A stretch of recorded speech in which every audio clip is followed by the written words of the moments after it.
30 വയസ്സിന് ശേഷവും സ്ത്രീകൾ അനുഭവിക്കുന്ന ഒരുപാട് പ്രശ്നങ്ങൾക്ക് ഒരു പരിഹാരം ഞാൻ ഈ വീഡിയോയിലൂടെ പറഞ്ഞുതരാം. ഓക്കെ, ഒരു 30 വയസ്സ് കഴിഞ്ഞിട്ടുള്ള സ്ത്രീകൾക്ക് ഉണ്ടാവുന്ന മാനസിക പ്രശ്നങ്ങളും അല്ലാതെയുള്ള പ്രശ്നങ്ങൾക്കൊരു പരിഹാരമാണ് ഇന്നത്തെ വീഡിയോയിലൂടെ ഞാൻ പറയാൻ പോകുന്നത് കേട്ടോ. കൂടുതൽ വീട്ടമ്മമാർക്കും അല്ലാതെ ഡെലിവറി കഴിഞ്ഞിരിക്കുന്നവർക്കും എല്ലാം ഈ വീഡിയോ യൂസ്ഫുൾ ആകും. അതുകൊണ്ട് വീഡിയോ അവസാനം വരെ കാണുക. കുറച്ച് നേരത്തേക്കെങ്കിലും നിങ്ങൾക്കൊരു മാറ്റം തോന്നിക്കഴിഞ്ഞ് കഴിഞ്ഞാൽ അത് ലൈഫിലോ നിങ്ങൾക്കൊരു മാറ്റം ഉണ്ടാവും കേട്ടോ. അപ്പോൾ ഇന്ന് ആദ്യമായിട്ട് ഞാൻ പറയുന്ന കാര്യം എന്ന് പറയുന്നത് എക്സസൈസ് ആണ് കേട്ടോ. അതായത് ഇപ്പോൾ വീട്ടിലിരിക്കുന്ന ആളുകളായാലും ഇപ്പോൾ അല്ലെങ്കിൽ ഡെലിവറി കഴിഞ്ഞിരിക്കുന്നവർ, കുട്ടികളിപ്പോൾ 1, 2, 3 വയസ്സായിട്ടുള്ളവരൊക്കെ ഒരു പോസ്റ്റ് പാർട്ടം ഡിപ്രഷൻ എന്ന് പറയുന്ന ഒരു സ്റ്റേജിലൂടെ ആയിരിക്കും കടന്നു പോകുന്നത്. അപ്പോൾ ഇങ്ങനൊരു സ്റ്റേജ് ഉണ്ട് എന്ന് പലർക്കും അറിയില്ലാത്ത ആളുകളും ഉണ്ട്. അപ്പോൾ ഇതിനൊക്കെ എന്ത് ചെയ്യും, ഭയങ്കരമായിട്ട് നിരാശ, ടെൻഷൻ, സ്ട്രെസ്സ്, ഇങ്ങനെ ഉറക്കക്കുറവ്, ഇങ്ങനെയുള്ള ഒരുപാട് ബുദ്ധിമുട്ടുകൾ അനുഭവിക്കുന്നവരുണ്ട്. അപ്പോൾ നിങ്ങളുടെ ആവശ്യമാണ് നിങ്ങളെ മാറ്റിയെടുക്കുക എന്നുള്ളത്. ഒരാൾ നിങ്ങളെ മാറ്റിയെടുക്കാൻ പറ്റില്ല. എല്ലാവരും നിങ്ങളെ കുറ്റപ്പെടുത്തുള്ളൂ. നീ അങ്ങനെയാണോ, നീ ഇങ്ങനെയാണെന്നൊക്കെ പറഞ്ഞിട്ട് കുറ്റപ്പെടുത്താനാണ് നമ്മുടെ ചുറ്റുമുള്ളവരുള്ളത്. അപ്പം നമ്മളുടെ ആവശ്യമാണ് എന്ത്, അത് മാറ്റിയെടുക്കുക എന്നുള്ളത്. അപ്പോൾ ആദ്യമായിട്ട് നമ്മൾ ചെയ്യേണ്ടത് എന്താ, നമ്മുടെ ബോഡി ഹൈഡ്രേറ്റഡ് ആയിട്ടും നമ്മുടെ ബോഡി ഹെൽത്തി ആയിട്ടും കീപ്പ് ചെയ്യുക എന്നുള്ളതാണ്. ആൻഡ് ദ ഫസ്റ്റ് തിങ്, നിങ്ങൾ എക്സസൈസ് ചെയ്യുക. എക്സസൈസ് എന്ന് പറയുന്നത് വണ്ണം കുറക്കുക എന്നുള്ള ഉദ്ദേശം കൊണ്ടാണ് ഒരുപാട് ആളുകളും ചെയ്യുന്നത്. പക്ഷെ അങ്ങനെയല്ല. ഇപ്പോൾ ഞാൻ ഒരു എക്സസൈസ് ചെയ്യുന്ന ആളാണ്, പക്ഷേ ഒരുപാട് നേരം എക്സസൈസ് ചെയ്യാൻ എനിക്ക് പറ്റില്ല. അപ്പോൾ ഒരു 10 മിനിറ്റ്സ് ആണെങ്കിലും ഒന്ന് രാവിലെ നടക്കാൻ പോവോ, വീടിൻ്റെ ചുറ്റും നടക്കുകയോ, എന്തെങ്കിലും ഒന്ന് ചെയ്താൽ മതി, അത് ചെയ്യുക. And the second one, hydrated ആയിട്ട് കീപ്പ് ചെയ്യുക. കാരണം നമ്മളുടെ ബോഡിക്ക് ഏറ്റവും കൂടുതൽ വേണ്ട ഒരു സാധനമാണ് ഈ വെള്ളം എന്ന് പറയുന്നത്. ആ വെള്ളം ഇപ്പം നമ്മളുടെ ബോഡി തന്നെ ഒരു ഇതുമില്ലാതെ നമ്മൾ ഭയങ്കരമായിട്ടുള്ള ഒരു ഹാർഡായിട്ടുള്ള സോപ്പ് ഉപയോഗിച്ചിട്ട് നമ്മളൊന്ന് കുളിച്ച് നോക്കിയേ. കുളിച്ചൊക്കെ കഴിഞ്ഞ് കഴിയുമ്പോൾ നമ്മുടെ സ്കിന്നിങ്ങനെ മുറുകാൻ തുടങ്ങും അല്ലേ.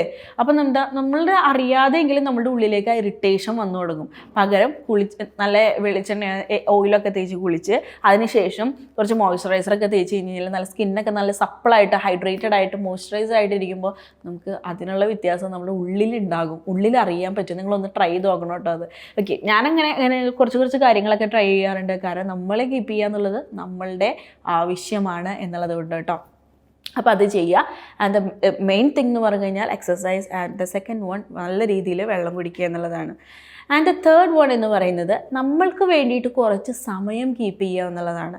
നമ്മൾ കുട്ടികളെ നോക്കാൻ വേണ്ടിയിട്ട് കുറേ സമയം എടുക്കും, അതുപോലെ ഫുഡ് കഴിക്കാനായിട്ട്, അതല്ലാതെയൊക്കെ ഒരുപാട് സമയങ്ങൾ നമ്മളിങ്ങനെ എല്ലാത്തിനും വേണ്ടിയിട്ട് ചിലവാക്കും. പക്ഷെ നമ്മൾക്ക് വേണ്ടിയിട്ട് കുറച്ച് സമയം കീപ്പ് ചെയ്യുക എന്നുള്ളതാണ് കേട്ടോ.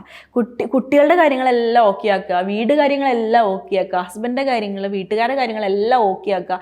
എല്ലാം നമ്മൾ ചെയ്യുമ്പോൾ വിട്ടുപോകുന്നൊരു കാര്യം എന്ന് പറയുന്നത് നമ്മൾ തന്നെയാണ്.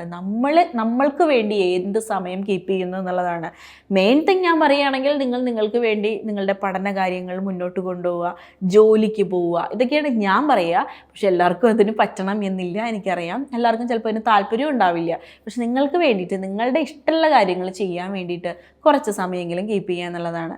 And the fourth one, socialization. കുറച്ച് ആളുകളുമായിട്ടെങ്കിലും നിങ്ങൾക്കൊരു ഫ്രണ്ട്ഷിപ്പ് ഉണ്ടാവും. അപ്പോൾ ഞാനൊക്കെ മിസ് ചെയ്യുന്ന പലപ്പോഴും ഇത്രയൊക്കെ നമ്മൾ തിരക്കിലാണെങ്കിൽ പോലും ഇടയ്ക്കൊക്കെ മിസ്സാകുന്നൊരു കാര്യമുണ്ട്, ഫ്രണ്ട്ഷിപ്പ് അങ്ങനെയെന്നൊക്കെ പറയും. കാരണം എനിക്കൊന്നും അങ്ങനെ ഒരുപാട് അതിനുള്ള സമയം കിട്ടിയിട്ടില്ല. അതുകൊണ്ട് തന്നെ ഇപ്പോൾ കുറേ കാലങ്ങൾ കഴിഞ്ഞോടുകൂടി നമുക്ക് ഫ്രണ്ട്സോ കാര്യങ്ങളൊന്നും ഇല്ലാതാവും. അപ്പം നമ്മൾ മിസ് ചെയ്യുന്നൊരു കാര്യം അതായിരിക്കും ചിലപ്പോൾ ഫ്രണ്ട്ഷിപ്പ്. നമ്മൾക്ക് കൂട്ടുകൂടാനും വൈകുന്നേരങ്ങളിലാണെങ്കിലും കുറച്ച് നേരങ്ങളും സംസാരിച്ചിരിക്കാനും മനസ്സൊക്കെ ഒന്ന് ഫ്രീ ആക്കാനും ഒക്കെ വേണ്ടിയിട്ട് കുറച്ച് ആളുകളെങ്കിലും നമുക്ക് വേണം എന്നുള്ളതാണ്. കസിൻസോ റിലേറ്റീവ്സോ അച്ഛനോ അമ്മയോ ആരെങ്കിലുമൊക്കെ മതി. അത്രത്തോളം അടുപ്പുള്ളവർ, ഏറ്റവും നല്ലത് ഫ്രണ്ട്സ് തന്നെയാണ്. അപ്പോൾ അങ്ങനെ ആരെങ്കിലുമൊക്കെ നിങ്ങളുടെ ലൈഫിലുണ്ടെങ്കിൽ അവരുമായിട്ട് എല്ലാ ദിവസവും കുറച്ച് നേരം സംസാരിക്കുക. എല്ലാ ദിവസവും എന്ന് ഞാൻ പറയുന്നത് വല്ലപ്പോഴും സംസാരിച്ച് കഴിഞ്ഞാൽ ഒന്നും ഉണ്ടാവില്ലേ പറയുന്നത്. എല്ലാ ദിവസവും കാണുന്നവർക്ക് എന്തെങ്കിലുമൊക്കെ പറയാനുണ്ടാവുള്ളൂ. ചിലർ പറയില്ലേ, എല്ലാ ദിവസവും കാണുന്നവരോട് എന്ത് പറയാനാണെന്ന് ചോദിക്കില്ലേ. എല്ലാ ദിവസവും കാണുന്ന ആളുകളോട് എപ്പോഴും എല്ലാം ചോദിക്കാനുണ്ടാവുള്ളൂ. അല്ലാതെ വല്ലപ്പോഴും കാണുന്ന ഒരാളോട് എന്തൊക്കെയുണ്ട് വിശേഷം, ഇത്ര കൂടുതൽ നമ്മൾ എന്ത് ചോദിക്കാനാണ് കേട്ടോ. അപ്പോൾ എല്ലാ ദിവസവും അങ്ങനെ ഒരു റിലേഷൻഷിപ്പ്, അങ്ങനെ ഒരു ഫ്രണ്ട്ഷിപ്പ് നിങ്ങൾക്കുണ്ടെങ്കിൽ അത് കാത്തു സൂക്ഷിക്കുക എന്നുള്ളതാണ് പിന്നെ ചെയ്യേണ്ടത്. പിന്നെയെന്ന് പറഞ്ഞു കഴിഞ്ഞാൽ നമ്മളുടെ ബോഡിയെ, നമ്മളുടെ സ്കിന്നിനെ, നമ്മളുടെ എല്ലാ പേഴ്സണാലിറ്റിയെ പെർഫെക്റ്റ് ആക്കി നിർത്തുക എന്നുള്ളതാണ് കേട്ടോ. അത് നിങ്ങൾക്ക് ഇഷ്ടമുള്ള എന്ത് കാര്യമാണെങ്കിലും അത് ചെയ്യുക. ഇപ്പം മേക്കപ്പ് ആണെങ്കിലും അത് ഇഷ്ടമുള്ളവരാണെങ്കിൽ അത് ചെയ്യുക, ഡ്രസ്സിനെ ഇതാണെങ്കിൽ അത് ചെയ്യുക, നല്ല രീതിയിൽ ഡ്രസ്സ് ചെയ്യുക. അപ്പോൾ ചിലപ്പോൾ ഫിനാൻഷ്യലൊക്കെ ബുദ്ധിമുട്ടുണ്ടെങ്കിൽ പോലും നിങ്ങളുടെ സന്തോഷമാണ് അതെങ്കിൽ എങ്ങനെയെങ്കിലൊക്കെ രീതിയിൽ നിങ്ങളതിനെ പെർഫെക്റ്റ് ആക്കുക. അതുപോലെ നമ്മുടെ പേഴ്സണാലിറ്റി കുറച്ചും കൂടി ഒരു സ്റ്റാൻഡേർഡ് ആക്കുക. അതിനെ ചിലപ്പോൾ സഹായിക്കുന്ന ഒന്നാണ് ലാംഗ്വേജ് എന്ന് പറയുന്നത്. അങ്ങനെ അതിന് വേണ്ടിയിട്ട് ഒരുപാട് ആളുകൾ എൻ്റെ ഇംഗ്ലീഷ് ബസ്സിൽ ഇൻസ്റ്റിറ്റ്യൂഷനിൽ ജോയിൻ ചെയ്യാറുണ്ട്. അവരുടെ ലാംഗ്വേജ് ഇമ്പ്രൂവ് ആവണം, അവരുടെ സ്റ്റാൻഡേർഡ് ഓഫ് ലിവിങ് മാറണം എന്നൊക്കെ പറഞ്ഞിട്ട് ഒരുപാട് ആളുകൾ നമ്മുടെ കോഴ്സിൽ ജോയിൻ ചെയ്യാറുണ്ട്. അങ്ങനെ ലാംഗ്വേജ് ആണെങ്കിൽ അതിനെ കീപ്പ് ചെയ്യുക, പിന്നെ ഫുഡ് ഹാബിറ്റ്സ് ഒക്കെ ആണെങ്കിൽ കുറച്ചുകൂടി നല്ല രീതിയിൽ ഒരുപാട് റൈസ് കഴിച്ച് ഒരുപാട് ഇപ്പോൾ നമ്മളുടെ ഒരു കാലത്ത് ഈ മലയാളികളുടെ ഒരു കേസ് എടുക്കുകയാണെങ്കിൽ ഉച്ചയ്ക്കൊക്കെ ഒരുപാട് ഫുഡ് കഴിക്കും ഇല്ലേ, റൈസൊക്കെ ആണെങ്കിലും കഴിച്ചിട്ട് പിന്നെ ഉച്ചയ്ക്ക് കിടന്നുറങ്ങി 4 മണിയൊക്കെ ആകുമ്പോൾ കഴിക്കുമ്പോഴത്തേക്ക് തലയൊക്കെ ഇങ്ങനെ മത്ത് പിടിക്കുന്ന പോലെ ഇരിക്കും ഇല്ലേ. പക്ഷെ അതിന് പകരം കുറച്ചും കൂടി നല്ല ഫുഡ് ഹാബിറ്റ്സ് ഒക്കെ കീപ്പ് ചെയ്ത് കഴിഞ്ഞ് കഴിഞ്ഞാൽ ഉറക്കം, ഇപ്പോൾ പകലൊക്കെ ഉറക്കം, ഇപ്പം ഇപ്പം എൻ്റെയൊക്കെ കേസ് എടുക്കണമെങ്കിൽ ഒരിക്കലും പകലങ്ങനെ ഉറങ്ങാറില്ല. കാരണം നമ്മൾക്ക് ഇങ്ങനെ ഒരുപാട് ഇങ്ങനെ നിറച്ച് ഫുഡ് കഴിച്ച് നിറച്ച് നമ്മൾക്ക് സ്റ്റഫായിട്ടിരിക്കുമ്പോഴാണ് നമുക്ക് എന്ത് ചെയ്യാൻ പറ്റുക, നമുക്ക് ഉറക്കം വരിക, അങ്ങനെയുള്ള ഒരുപാട് പ്രശ്നങ്ങളിലേക്ക് അത് പോവുക, രാത്രിയിൽ ഉറക്കക്കുറവ് വരിക, ഇങ്ങനെയൊക്കെ ആവുന്നത്. അപ്പോൾ പകലൊക്കെ എന്ത് ചെയ്യുക, അത്യാവശ്യം നല്ല രീതിയിലുള്ള ഹെൽത്തി ആയിട്ടുള്ള ഫുഡ് കഴിച്ച് രാത്രിയിലാണെങ്കിലും പരമാവധി മിൽക്ക് കുടിക്കാൻ പറ്റുമെങ്കിൽ അത് ഒരു ഹാഫ് ഗ്ലാസ്സൊക്കെ കുടിച്ചു കഴിഞ്ഞാൽ പിന്നെ നല്ല ഉറക്കം കിട്ടും.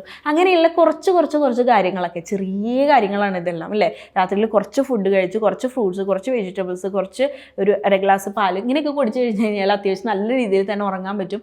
അതുപോലെ തന്നെ നമുക്ക് സ്വയം നമ്മൾക്ക് വേണ്ടി എന്തൊക്കെയോ ചെയ്യുന്നുണ്ട് എന്നുള്ളൊരു തോട്ട്, അതാണ് ഏറ്റവും ഞാനിത് പറയുന്നത്. കാരണം നമുക്കൊരു തോട്ട് ഉണ്ടാകും, എനിക്ക് വേണ്ടി ചെയ്യുന്നുണ്ട് എന്ന്. അതിൽ നിന്ന് തന്നെ നിങ്ങൾക്ക് ഒരുപാട് മാറ്റങ്ങൾ ഉണ്ടാകും എന്നുള്ളതാണ് കേട്ടോ. അപ്പോൾ ഇങ്ങനെയൊക്കെ നിങ്ങളൊന്ന് ചെയ്തു നോക്കുക. എന്നിട്ടും മാറ്റങ്ങൾ ഉണ്ടാവില്ല എന്നാണെങ്കിൽ മാറ്റങ്ങൾ ഉണ്ടാവുമെന്ന് എനിക്ക് ഉറപ്പാണ്. കാരണം ഞാൻ ചെയ്ത കാര്യങ്ങളൊക്കെ ഞാൻ നിങ്ങളോട് പറഞ്ഞു തരുന്നത് കേട്ടോ. അപ്പോൾ അങ്ങനെയൊക്കെ ഒന്ന് ചെയ്തു നോക്കി ലൈഫ് ഹാപ്പി ആയിട്ടിരിക്കുക. മറ്റുള്ളവർ എന്ത് പറയുന്നു എന്നുള്ളതല്ല, നമ്മളുടെ ലൈഫ് സെക്യൂറായി സേഫ് ആക്കുക എന്നുള്ളത് നമ്മളുടെ മാത്രം റെസ്പോൺസിബിലിറ്റിയാണ്. ഓക്കെ.